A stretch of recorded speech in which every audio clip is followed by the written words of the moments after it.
Welcome to this episode, emergency episode, I guess you could say, of the Duke Football Talk Section 17 podcast, brought to you by Comfort Mechanical Contractors, Durham's premier commercial HVAC installation service company.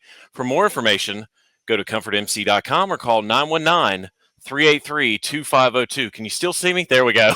I'm your host, Brian Kennedy, and as always, I'm joined by my co-hosts, Josh Cox, Scott Medlin, and Jamie Holt. Boy, my fingers all over the place. And again, this is an emergency podcast. We didn't think we would be back on, folks, until right before the bowl game against Troy, but I guess you could say the powers to be had other plans. And guys, what better way to get ready as we head into bowl season than to talk to one of Duke's own?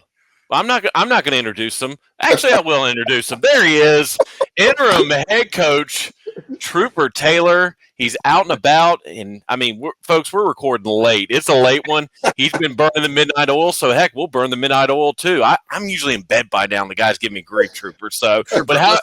Brian had to take a nap earlier tonight so he could stay up. He could wake back up to come to do this. So, but in all seriousness, how have you been? A lot of fans have been interacting with us, kind of wondering where the team's at. We've got a lot of questions for you, so just kind of give us a brief update before we get rolling. First of all, let me tell you how much I appreciate you guys. You know, most people are sleeping right now, and you guys are burning the midnight oil. But, you know, real money don't sleep. So I appreciate you staying up and getting this done because I've actually been ripping and running myself, just coming from a game, been on the road recruiting, watching some of these young guys play that are committed to us, and it's been really good. So I really appreciate you guys bringing me on, and I'm ready for any of the questions, however we want to do it, because I love good people. I'm looking at this screen. I've got some good people on here. So fire away, my friends. Hey, there we go. Well, Troop, I told you earlier, man, I got my hat backwards. I typically don't do that. My mom used to hate that, so I got it backwards for you, though, man. Turned it backwards. But hey, real quick, man. So obviously the big question, you know, this is kind of been floating around the Duke football fan base and whatnot.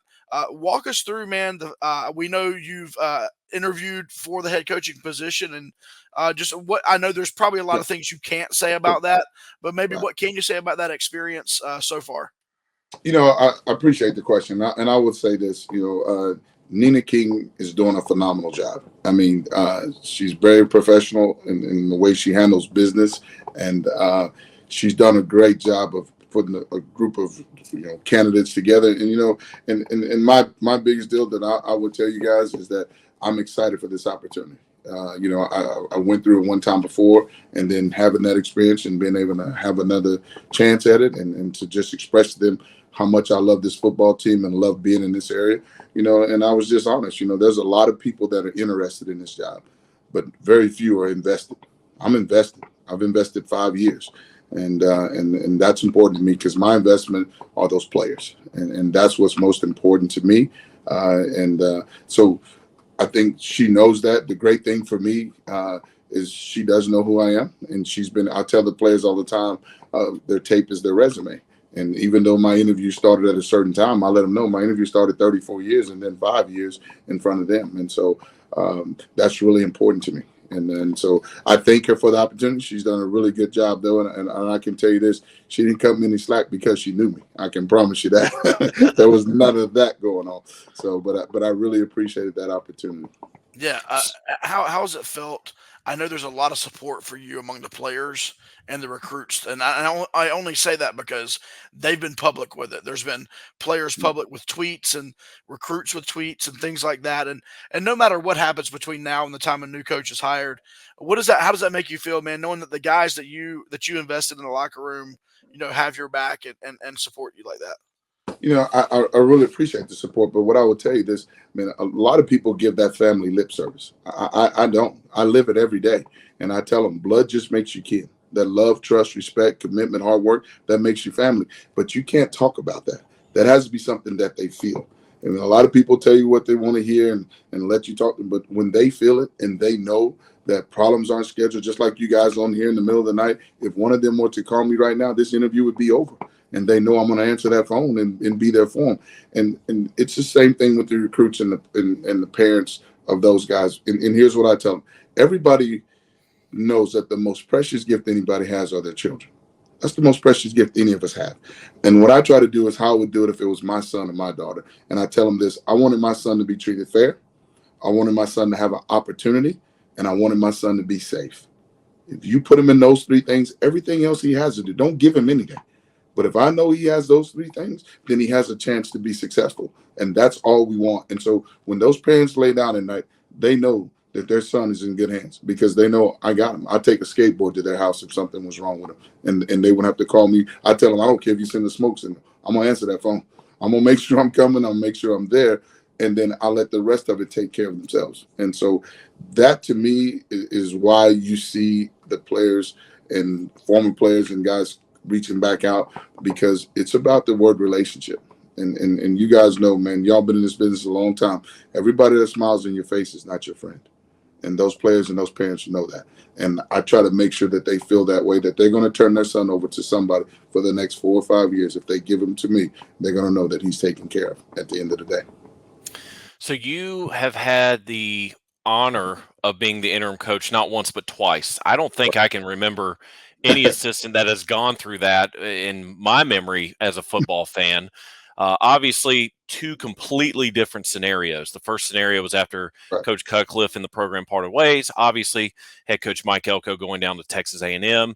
What's been the difference? I mean, obviously, the first time you took on the interim role, the program was in a different place than it is now. So what are you personally doing differently this time around than you had the first time around when, you were first named as interim coach?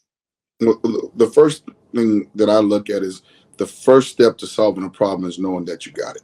And here's the difference in the two. You hit on it. One was after a losing deal. This time it's after winning. But the feeling is the same because they're hurting, because things changed, and it was a sudden change that wasn't announced. It wasn't something that, they planned for. And anytime life throws you something and you're not prepared for it, it sets you back. But I tell each player I had a conversation with, and I told them, feelings are neither wrong or right, guys. They just are. How you act on those feelings is what matters. It's okay for you to be hurt. It's not okay for you to punch somebody. That the punching part would be the problem, the action. The feeling is just the feeling. Now it's our job to try to help you maneuver through those feelings and help you control those feelings and push them in a positive way, because those things are going to happen through the rest of your life. But the biggest transition has been because this time it was after winning. You kind of have an idea when things aren't going well that something might happen. But you won 9 and then you won 7, and now you're right back in there. There's players on this team that were the recruits that we're dealing with now. They were those guys. That class that we held together, they can relate to what these guys are going to. And so that's what I try to do, because you can't go to Walmart or to Amazon and buy experience. So what I try to do is connect those people. Talk to the Chandler Rivers of the world who went through this exact same thing and stayed with us. Put those families, those moms and those dads together, because the one thing that players and moms do, they're stand a lot closer to the truth than people that are recruiting you. And they'll share with them and they'll go through the same. And even when I'm sitting with guys that are committed with us now, I tell them, man, we're in the same boat you are, because we don't know what our future is going to be, but we're here. But we do know what Duke can do for you. We do know how special Duke is. And we know that when you leave here with a degree from Duke, and I really kind of don't even like saying degree. When I recruit, I tell them, don't come to Duke and get a degree. Come to Duke and get educated. I want you to be the smartest man in the room. Education is one of the only things in life that people can't take from you. But when you're educated, you make educated decisions. And that makes a difference in your life. And I'm talking long term. Most people think 4 or 5 years. You guys know what a Duke degree can do, and the network that you have behind you when you have Duke on your shirt. I can't tell you how many times that I get on a plane and somebody sees me with my Duke stuff on. They go, man, you go to Duke? And I want to say, yeah, every morning at 6. But they think I'm smarter than the pilot just because I have Duke on. And so I know what that'll do for you when you have that on your resume. Fortune 500 companies come to this place to seek out Duke graduates. Everybody else has to go to them. So that part of it is very important to me, because I do want them to be educated. You can get a degree online. It's important that you get educated when you're here at Duke and network with the people who come to Duke. That's why it's a special place. It's a special place for special people. But guys, it's not for everybody. It's for special people. And that's what I iterate to them so that they know it's not regional, it's not local. This is an international brand that you get to put on your shirt on a daily basis, but also wear with pride because you have a degree and you're educated from a place that's one of the highest learning centers in the world. And so that's what I push. Well, as we're recording this, it's hard to believe that the bowl game is literally 17 and a half days from right now. And Right. we know that last week, for the first day of practice, you kind of had a little fun with the team about their bowling shoes. Can you kind of go into the thought process there and Yeah. where you came up with that? Yeah. Yeah, and really, I didn't tell anybody. I told a few people on the staff because after being around the guys and a lot of them sitting in my office and how they found out and went through, the change, I noticed that they were just kind of down. And one thing about me, guys, football is a game. You still have to have fun. See, I'm a Christian, I'm a husband, I'm a father, and football is what I do in that order.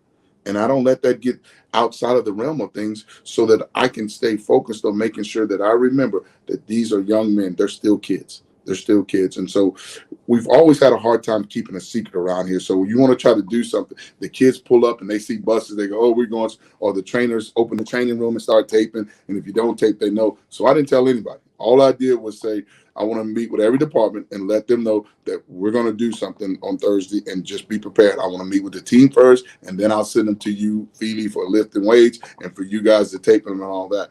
And so when I got in there, I went over and tried to close out the rest of the season from the pit game. So I announced the players from the pit game, players of the game, and then I had the all-conference guys come up, and I thought it was important to have their teammates come up in front of them who made all-conference and let them, address the team. And one of the things that stood out to me in that was Jordan Moore came to the front and he thanked Malik Bowen Sims for helping him learn his position. Even though he was competing for the same position, Malik Bowen Sims helped him become a better wide receiver by taking time to teach him stuff about routes. And that's what's special about Duke. And so then I got into it and I said, look, did the equipment guys give you your bowl shoes? And I'm like, huh? I said, did they give you your bowl shoes? And they're all like, Coach, what are you talking about? I said, if they didn't give you your bowl shoes, get up and let's get on. And I messed up. My mom's still mad at me.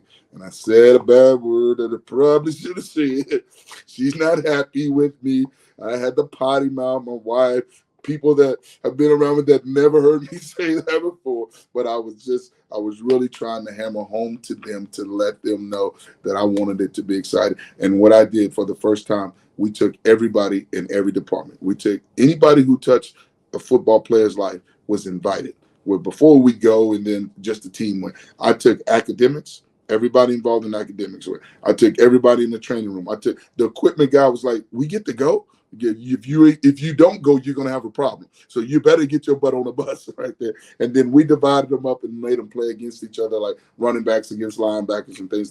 But the roar from them, you'd have thought we won the Super Bowl. I mean, it was amazing. But the excitement on their face, because you guys know this, enthusiasm is contagious. It's contagious. And I thought it was the perfect medicine that we needed to cure the feelings that were going on of not knowing who's going to be your next coach, the coach leaving you, what's next, what's happening with the portal. They have so many questions that they weren't educated on, that they don't know because they weren't preparing for that. They had no idea that we won these games going to a bowl game and then they wouldn't have a coach. So I just thought it was the right time and the right place to do it. And so we did that. And then the next day we had a regular practice and, let the young guys hit a little bit. And then I got right on the road recruiting, and I've been doing that since. So where we are right now, and the program is doing the same thing, guys. We're getting ready to we get 15 days that we can practice. And so we're going to work back. I haven't got all the details yet of what hotel we're going to be at and, exactly where we're going to practice at and all that. I'm going to get those days set, but I'm going to do it around their academics, guys. I'm never going to lower the bar when it comes to their academics. So we're going to build practice around when they have their finals. Instead of making a kid miss practice to take a final, there's 24 hours in the day. We're on here right now, guys, and it's what we talking about, 10:30 at night, and we sure as heck can find some time for these guys to be able to be Duke students and get their finals done and then practice for the bowl game. Because think about this, guys. There's 11 of them out there at a time. Football's a tough game. We're going to work hard. We're going to practice. We're going to do what we need to do. But at the same time, this point in the season, it's really more about sharpening up and fixing us and making sure we go through the right things fundamentally where we need to be as a football team. And that's what I'm going to do. We're going to work hard, man. But I'm going to find some ways, to make sure that they understand you do the work. And I say it like this. If you do it right, we'll do it light. If you do it wrong, we'll do it all night long. So I'm going to get mine. So you make sure you get yours and get it done right so we can get in and out, and then you can go study and make sure that you're still able to do both and balance the two, because it can be done to do. And it's been done for a long time. And so I'm excited about being able to go to Birmingham and playing that bowl game. You guys know I'm a little familiar with Alabama. I don't know if you know that or not, but I know my way around Birmingham a little bit. I know this much. Y'all better take my advice. Don't get stuck on 280. You have not been caught in traffic till you get caught on 280, man. You might as well pitch your tent and take you a nap, because you're not moving. No matter where you're trying to go. So I'm excited about that. Speaking of the bowl game, being like 2.5 weeks out from playing a good Troy team. Absolutely. How tough is it to prep for Troy, knowing that you only have 2.5 weeks, being on such short notice as going to be coming up on December 23rd? And I'll tell you this, we know Coach Herman's done a great job. He's up for some other jobs and things like that because of what he's done, and that's a compliment to him. I was familiar with the program just because at Arkansas State we played against Troy in our conference, and so obviously I didn't pay as close attention to them this year, other than was really impressed with what they did as far as wins and losses. But we're going to have to work on us. It won't be really about them. It'll be about us. And so that's what I'm going to do. I'm going to make sure we focus on our fundamentals and make sure that we're prepared, that we're in shape, that we lift the weights, and that we're ready to go. And then we'll focus just like a normal week getting ready for another team.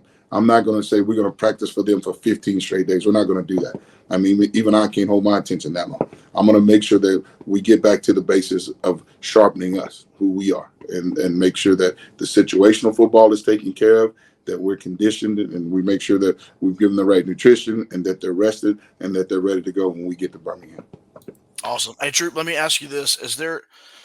I know there's a lot of guys that are going to be playing. I know Jamion has come out and said it officially that he's playing in this game. But I do understand, we all understand, this is kind of like a passing of the guard a little bit. There's a lot of older players that are going to either have already played their last game in a Duke uniform or will be playing it in this bowl game. Who are a couple of guys that you see really taking that step? And they may not have the same personality as a Dwayne Carter or Jamion Franklin, but who are some of the guys you think are going to take that leadership role? Maybe starting even now, but definitely in the next season. 100%. And I would tell you, first of all, I don't know anybody other than Riley who's injured, and Graham and some of those guys that are injured that are not going to play in the bowl. None of them have come to me and said, even the guys that have talked about getting in the portal. And if you notice, we didn't have a mass exodus already, but at the same time, they've all talked about and committed to being in the bowl game. But I will say one that really jumps out to me is Wes Williams. Guys, he will be Dwayne Carter 3.0. He is a phenomenal young kid that really stands out to me with his leadership and the way he handles himself. Now, he had to go through the car wash, so he had to be on scout team and get beat up a bunch and all that, but he paid his dues. And then you watch how he played on special teams, and then in the games, he's done a really, really good job. Matt Craycraft is an old lineman that I think is a guy, along with Brian Parker and those guys I think picked. That group is going to be really exciting to see. They're young guys, but they've been playing. And so to watch their leadership and watch them grow and mature from being around Graham Barton and being around the leaders on this team, if you've been around Monk for about 5 seconds and you can't get ready to play, you need to go play golf, because that guy's sitting on G waiting on O all the time. He is ready to go 24/7, just say hike. And so I really look for him to do it. And then in my room, I think Jaquez Moore. He is, all he does is make plays. I call him Seabiscuit. And he's like, Coach, why you call me Seabiscuit? Because I said, you always got to fight from behind. Can you ever learn to fight from the front? He doesn't even want to start. He wants to be out there so he can go because he's mad because the way the game didn't go or this or that. And then he goes out there and he makes a play and gets everybody fired up. I said, boy, you're the only Seabiscuit guy I know. But I'll tell you why I say that, too, is because it was his turn to go into the game based off the numbers of carries. And he's like, Coach, Jordan's on a roll, man. Let him go. Now, how many places are you going to be where a player asks you to let another player continue to go because he's playing well? And I appreciate that. Those are the kind of things that go on. In my room, I have a standard on, so many carries. If you don't score, get me 4 yards, I'm going to the next guy. We call it the barber rule. What the barber say when you get out the chair? Next, right? So if you don't get the yards that I want you to get, then I'm going to put the next guy. If y'all remember, Jalen Coleman was at the end of the game against Pitt, and he got it, and he didn't score. And so he was a senior, it was his last day. And in that stadium, and we had the rule, and I was going to do the senior thing and let him stay, and I didn't. I took him out, and I put Quez in, and he scored, and they had to review it. But I'm going to tell you, both running backs came to me, Jordan and him, and both said, Coach, put him back in. If I didn't get in, and they replay and I didn't get in, let Jalen get that last touchdown. And for me, the standard is the standard. I know people say you should have did it because it's his senior year, but I don't lower the bar. We set those parameters early on, and you don't get to change the circumstances to make fit your standard. You got to let your circumstances change that standard by the way that you work and go about doing things. And so, but both of those guys came to me and was like, Coach, give him. And fortunately, they went back and looked, and Quez did score, if y'all remember. But I was going to let them. I said, if y'all want him to go, we'll let him go. But it was tough because I want them to understand we're not going to change those things. We're going to say what we mean and mean what we say, and that allows the competition in the room, so there's no drop off. I feel like I could put any of those guys in, and I can tell you Marquise Collins, and I can tell you right now, if he don't win it, there would be no drop off. That Travis Bates, they all know. Peyton Jones, guys, y'all wait till that guy breaks out, man. Let me just tell you, man, that room, it's like Baskin Robbins. I got 31 flavors in there, baby. I'm good to go, 100%. But the standard is the standard across the board. Because he's a freshman, he don't get to go, I don't know the protections. Oh, you know the protections are everybody in this room is going to do punishment until you figure it out. And so they hurry up and help each other out, learn those kind of things. So, but that's where we are. Those are the guys I would say, Jordan Moore, I mean, he speaks for himself. His game is, I think Coach Zonberg has done a great job. Think about that guy. He moved from quarterback to wide receiver and made all conference. What are we talking about, man? That's hard to do. That's hard to do in any league. But to do it in ACC, that's pretty sharp for him to be able to do that. His leadership skills. But I hate to even name those guys because there's so many across the board guys that are going. Chandler Rivers, man, come on. Young guy, leads, plays, does everything the way you're supposed to do them. I'm excited about all those guys making that transition when the older guys leave out. The Duke is in good shape. They really are. All right. An important question from me, and the guys are going to roll their eyes. It always happens. Maybe you can help me solve this riddle. It is a riddle I've been trying to figure out now for the last, what fellas, 3 years, 4 years? Who picks the jersey combos for this team? And furthermore, between the five of us, no one else is going to watch this. You can tell me. I have to admit in shame, I will not be at the bowl game for things that I've already been playing. What are we wearing? What are we wearing in Birmingham? Those are my two questions. Come on. No, you can't. If you give away what you're wearing in Birmingham, they might fire. I can't. Yeah, I can't do that. Look, I can't do it. But I will tell you this: let's just say the players are heavily involved in that. Okay, good.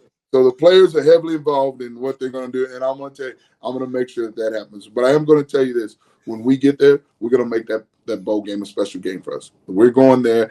We're going to be excited about going to Birmingham because here's what I know. I know when they recruit to Tuscaloosa, they're not just hanging out down there. A lot of the times they're going into Birmingham with those guys. So our guys are going to be, I promise you, excited about the nightlife there. I'm going to have a hard time making sure that they're not doing too much nightlife. But we'll get that handled. But I do know this. It's going to be a special bowl because there's a lot of special guys that are playing their last game that have built a foundation at Duke University that's going to carry for a long time. They didn't just come through Duke. They left a mark at Duke. And I'm excited about making sure that we give them a chance to have a great celebration. I'm also tell you this, the coaches on this staff, they deserve it. Their kids, their families, they deserve it. And I'm going to make sure that happens because we have grinded. And I told them from the jump, the man put grind on the wall in bubble letters with lights. So why were we surprised? You know what I'm saying? If I pick up a snake and it bites me, why am I mad? I knew it was a snake when I picked it up, right? So we know that we paid a price, and this should be a celebration for all the hard work and time and effort that not only us as coaches and players have put in, but I'm talking about training room, equipment room, academic. Guys, it takes a large village, a huge village, to make this thing successful. The recruiting office. I mean, I could just go on and on. Even the people in the training table. A lot of people don't know about Rosie. She is our nutritionist, and she's done a great job. We all hear about Feely and and Feely does a phenomenal job. But I'm telling you, there's so many people. And here's how I'll explain it to you. I'm a country boy, and the way I was raised is, you look at a wall, a lot of people see bricks. Not me. I see the mortar in between those bricks. And those are the ones that make the difference. Because if you take that mortar out, you just got a pile of rocks. But most people just see the bricks. And that, to me, those people are the core that help keep Duke sustaining a high level of excellence in everything that we do. And I'm going to tell you this, guys, we're fortunate to have Nina King now. Y'all trust me when I tell you this. And this is not for her to haunt me. I'm telling y'all, she is special. She is different, and she's going to do a great job regardless of what she decides to do with this thing. Duke football and Duke athletics is in good hands because it means something to her. It's not just a job. It means something to her. And I can tell, and I've been doing it 34 years, guys. I'm telling you, we're in good hands. So just to humor Brian, and we make fun of Brian a lot because of his attention to the uniform detail. What is your favorite? If you're like, hey, they say Trooper, you get to pick the combo. You got to start from the color of the helmet, what's on the helmet, and then top, bottom. Guys, y'all already know. You see me on the sideline, so you already know the answer. You're dressed like it already. So I'm going with the black helmets. I'm going with the blue devil on the side. I'm going with the black jerseys with the blue numbers and the black pants, and smoke it out. I'm just telling you, that is me. And so the pit game is pretty much what if I had my vote, that's what it would be. So, because I think anytime you're going to show up and you're planning on doing something mean, you ought to be in black at the end of the day. So, but I love that combination, to be honest. Can I ask something really quick? Because Jamie wants to talk about, something that you guys have in common, which no one else cares about really, but we'll let him ask it. Have you guys ever considered a Brotherhood helmet? It hasn't been brought up, but it will be now that you mentioned it. How about that? I will throw it in there. I'll do you one better. I made a mock helmet of what it should look like. I'll have to show it to you sometime. Text it to me, my friend. Obviously, I'm telling you, Trooper, Brian is like, this is his thing, man. I wasn't lying. Let me tell you what I learned a long time ago. There are no bad ideas. Send them all. I am an open box. I'm about creativity and doing something different outside the box. So send it to me, my friend. I got you. No problem. Jamie, go ahead. We know you've been waiting to ask this question. Well, let me ask one question real fast. Hey, since we're talking about the uniform combo and everything like that, are we the designated home team or road team for the bowl? Do you know that yet? We don't have that yet, but I would say they're probably being close, regardless, because of where they are proximity. Right, it's going to be a good thing. But I'm telling you, I'm having faith in our Duke fans that will show up and show out and come have a great time in Birmingham. You need to come to that place. I'm telling you, it is phenomenal. I've made that drive from Auburn, Alabama to Birmingham with my family just to go out and hang out there. So it is a special place too. So the stadium's pretty sweet too, right? That's a brand new stadium. It's brand new. It's brand new. It sure is. So I'm looking forward to that. I've never even been in it. I was in the old Legion field, the old time back in the day. So, but yes, sir. So people that know me know I'm a huge Cam Newton guy. I'm a big Cam Newton fan. What was it like to be around him in his college, that one college year in Auburn? Yes, let me tell you, unbelievable. He was one of the hardest workers that I've ever been around. He wouldn't even let anybody beat him on the field. Go watch any tape. If we took the field, he had to be the first one out there. But I nicknamed him the dinosaur. And people say, why you call him the dinosaur? Because I said there'll be no more like him. And I promise you the rest of them are in the museum because he was that kind of guy. And then he had that smile that went from here to there. But the funny story about Cam is my wife had him over to the house and we had players over there. We're making gingerbread homes. And so everybody does their gingerbread house. And then the little kids, my daughter and kids would judge him. And Cam made the worst home you ever seen in your life. It looked like it was terrible. But here's what he did. He built the home and then he took 2 ribs and placed them inside the gingerbread and made a smile that looked like half a moon to mimic his smile. Who puts ribs in their gingerbread house? Nobody but Cam Newton at the end of the day. But let me tell you this, the guy never met a stranger. People didn't know this, but before he even became the Heisman Trophy candidate, he would go over to local elementary schools and he would work with the kids that, were discipline problems. If they kept you had to change their color every time you got in trouble. And if they kept it a certain deal, he would go out there and throw and catch with them. And nobody knew. And then I was at the barbershop one day and the parent was telling me about it. And so I go and ask, he goes, yeah, he would be early in the morning to go do that, man. And that was the type of kid that he was. But let me tell you, that man right there, that run that he made against LSU, if the linebacker hadn't said anything, he was supposed to punt that ball. But he talked some noise. And so Cam checked instead of the old punt deal. He checked it to quarterback power, and they called it his Heisman Trophy run. If you remember, he ran over Patrick Peterson, a bunch of put his hand on the ground. He came out of it. So he was phenomenal. But just his work ethic and then his leadership. If you'd have heard that speech halftime for Alabama game, man, when Chiz came out the locker room, I said, don't say anything, just open the door. He's got them ready. Because if you remember how much we were down against Alabama, we had to come back from behind, and he led us there. And so he was a phenomenal leader. And I'm going to tell you, he has a really big heart. He really does. And he always wanted to give back to, the less fortunate people in the community. And I respected that about him. But you talking about hard working, man? Good luck. Imagine 6'5", 250 running 4.49. You want to tackle that? I told the running backs, if you miss class, you have to tackle Cam. How about that? We'll clear that up. So he's phenomenal. The first time I saw him when I went to Bank of America Stadium, they were playing Washington. So me and my buddy went, and he takes off on just a run, just improvised run. You know how Cam does. Yes. And I told my buddy, it's almost like he's hitting the left joystick on Madden. Like I'm sitting there, he's making grown men in the NFL look just silly, and like the stadium just came unglued, and it was just amazing. That was my first experience with Cam. Yeah, I'm telling you, I absolutely loved it. He was a great person, still a great person. I've got a picture of me and him coming out of the tunnel at Auburn, and he signed it for me, and it's in my home, and it means a lot to me, just the words that he wrote on that, because, again, relationships. And I'm going to tell you right now, everybody always shows the little clips of him doing something that they think, this guy's heart is big as this room that I'm in. He loves people. He loves young people, and he tries to make a difference through sports because of what sports did for him. And so I'm really excited about this. He's phenomenal. I love that guy. I absolutely do. That's cool. Well, Trooper, we'll kind of wind it down with this, man, and I guess kind of generically, okay. This is going to go out to a lot of Duke fans that are going to watch this or listen to this. And let's be honest, there's a few of them that are a few. I say a few.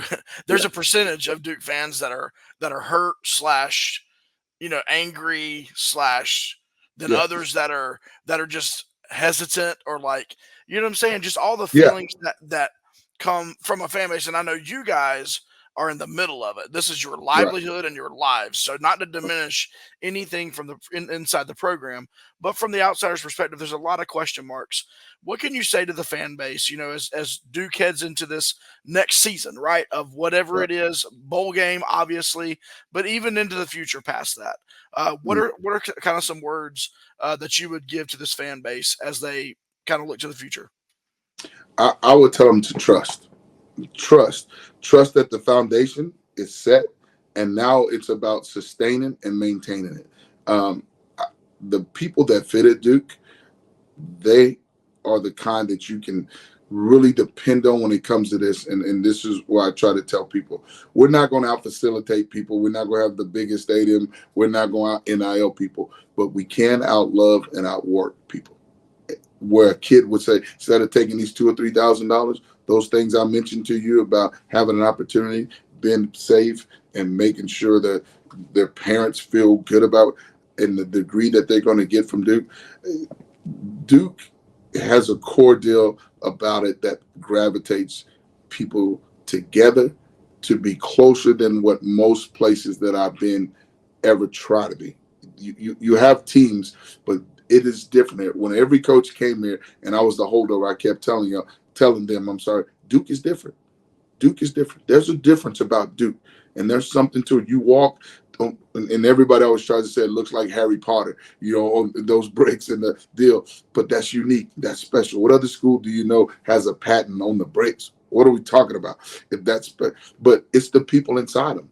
And as long as the people inside them continue to make sure that they don't sit back and just say they're just going to let it happen, if you can help this landscape of NIL, and I know they're talking about now maybe letting schools be able to give money to it, all those things. What you can't look up and say, when I was going there, this is what you did. If you really want to make sure it sustains itself, do something. Put something, if it's $1, do something. That's why I started off by telling you, there's a lot of people that are interested, but who's invested? If you want to really sustain it and make sure that you give, make sure that you help. And it may be time. It doesn't always have to be money. But I know this, a divided house won't stand. And here's why I said it. When I was at one school, you had a group that followed this group of fans, loved this coach. This group of fans was this coach's fan. And that one fan base was divided into 4 different sections. Duke, we need to be behind each other. I don't care if it's water polo. If you put that Blue Devil on your shirt, it has to mean something. If you're in the coffee shop and you're talking bad about Duke and you got Duke on your shirt, what do you think the person next to you is doing? They're listening. They're listening.